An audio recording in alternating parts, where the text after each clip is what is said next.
My understanding of your teachings is that thought stimulates vibrations, which stimulates emotion, which stimulates... The thought is vibration. Okay.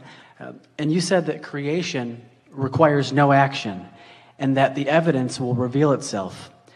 So here's my question. That's mostly right. Thought and vibration are one and the same. And a practiced thought is a practiced vibration that equals a point of attraction. And if you keep it up for a little while, then it becomes the reality. But the vibration is where you're wanting to put the emphasis, and we are too. Mm-hmm. Mm-hmm. So money doesn't grow on trees. It only comes from other people. And the only way to get money from other people is to either steal it or to create value which people will pay for. So, if people just sit on the couch thinking about what they desire, the money, and asking for the money, and giving off the vibrations, and feeling the emotion of receiving that money, that which they ask for, but they take no action to create any value which people will pay for, then how is their income and money just going to come to them if they take no action? Well, the flawed premises that you just spewed are abundant there. And first, here's the biggest assumption that you are making, that as we resolve it, it will be easier to hear everything else. The first really major flawed premise in what you spoke here is that value only comes from action. And what is economy anyway?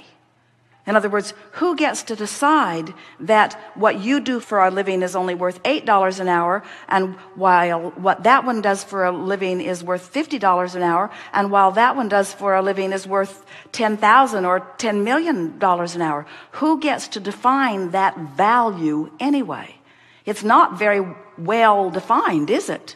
And yet, where did your economy come from? Just a few hundred years ago, on this continent, you were trading beads and shells and a little bit of minerals. That was your basis. Jerry remembers when the gold standard was $35 an ounce, the gold standard. And everything was supposed to be sort of measured against that gold standard. There are no standards like that remain consistently. Who gets to define value? You're going to come round to understanding that the only true value that you can ever reap the reward from or experience the benefit of is the value of alignment with this energy that creates worlds. What kind of monetary value do you put on that? Do you ever hear anyone say, well, I've been so well for so many years, and there are so many people out there who are sick, and I've been using up all the wellness value for so long that I've decided that I'm going to be sick for a while to allow more sick people to be well, because I've been getting more than my fair share of wellness. You never say that because you don't see it as a pile of something that can be divvied out. You accept that as a vibrational relationship in some way. You haven't really defined it. Humans say, well, that one's just unlucky in sickness and that one's just lucky in wellness. But it's not like that at all. There is a vibrational abundance that is being realized by some and denied by others, but they are all doing it to themselves, you see. There's not a big pile of resources that you're divvying up. Somebody didn't set the monetary fiscal standard for the universe, and there it all is out there, and now you have to steal it or trade it. That is so old news.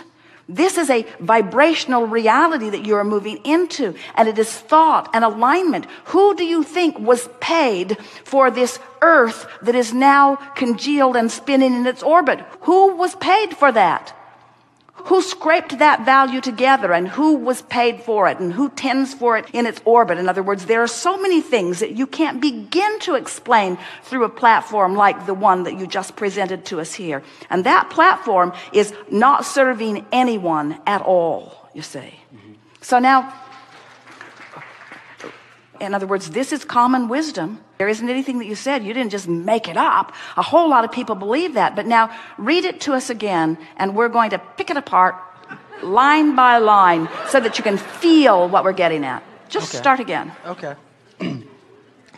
My understanding of your teachings is that thought stimulates vibrations. All right, so now we've amended that. Thought and vibration. Thought is vibration.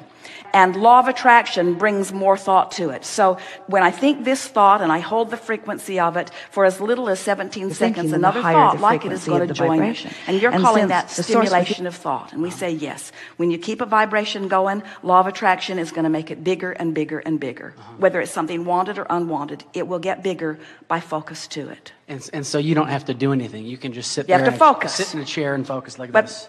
And money's going to come. But wait. Don't get there too soon.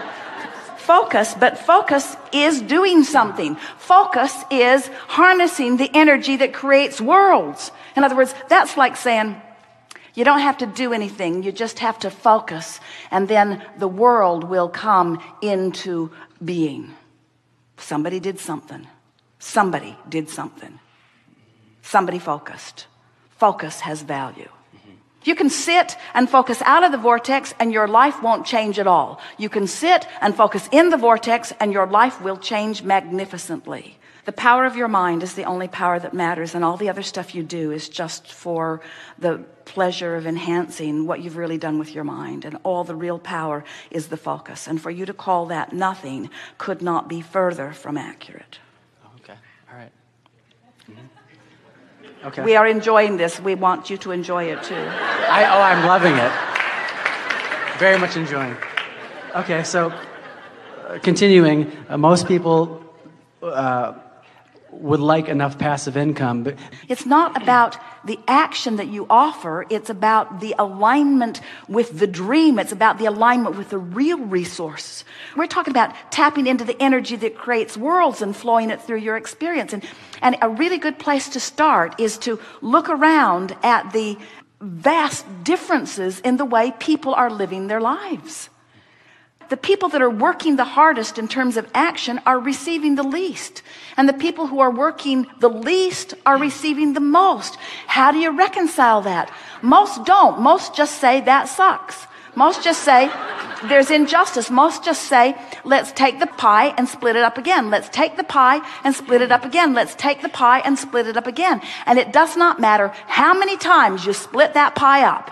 It will move into the vibrational places where law of attraction puts it. In other words, you just can't orchestrate it through action. It is a vibrational attraction or allowance that it is all about.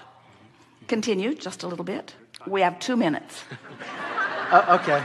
So people want this income, I believe, so that they can be free to express their creativity and fulfill their deepest desire. People want it so that they will feel better. You say they want it so that they can satisfy this and this and this. What they want is alignment, and alignment brings money. And what you're saying is they want the money so that they can then observe alignment. And we say they want the alignment which will bring the money. What they want is the alignment. What you want is to be in love. What you want is to take a walk and feel your heart soaring. What you want is for music to move through your body. What you want is to be alive and brilliant and have good timing. What you want is to be clever. What you want is to love. These are the things that you want. What you want is alignment. All the other stuff is irrelevant. And when you go for alignment first, then all the other trappings have to fill in around it. It is law. Okay.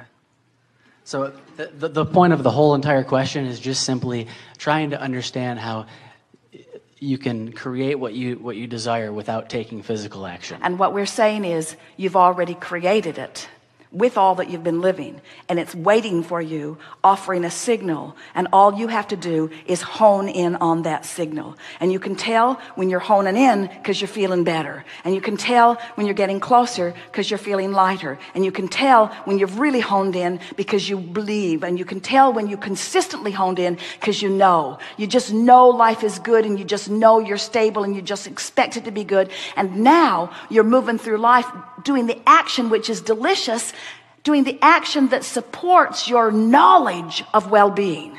In other words, you'll get tuned in and you won't cease to act. We promise you, when you're tuned into the energy that creates worlds, the inspiration to call this person and go there, the inspiration will flow through you. You'll be the busiest, most active person that you've ever known in your life. But the inspiration comes first and inspires the action. The action doesn't create. Good time for segment 1. Got it. Thank you.